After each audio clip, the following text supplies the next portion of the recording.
21 milyonluq Sonar Farm şirkətinin ələ keçirilməsi haqqında iddia olunan qalmaqallı məsələnin gedişində yeniliklər var. Bu haqda bir qədər sonra.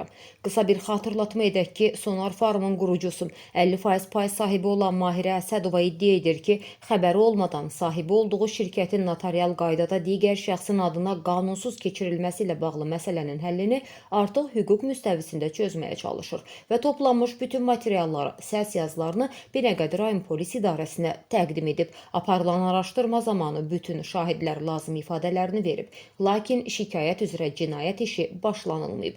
Qeyd edək ki, proseslə ilk öncə Azərbaycanlı vəkil məşğul olsa da, hazırda iş Türkiyəli hüquq müdafiəçisi İbrahim Köçdərəyə həvalə olunub. Vəkil dəyişkənliyinin səbəbini öyrənmək istədikdə Mahirə Əsədova bildirdi ki, bu vəkilin şəxsi məlumatlarıdır və qanuni baxımdan açıqlamağa düzgün hesab etmir. Sadəcə müəyyən ciddi səbəblər olduğuna görə hüquqlarının müdafiəsini Türk vəkili İbrahim Köçdərəyə həvalə edib.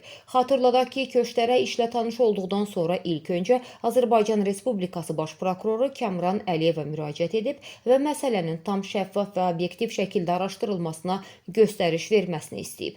Sonar Farmın qurucusu Mahirə Əsədova işin gedişatı və hazırki durumu ilə bağlı məsələyə də aydınlıq gətirib.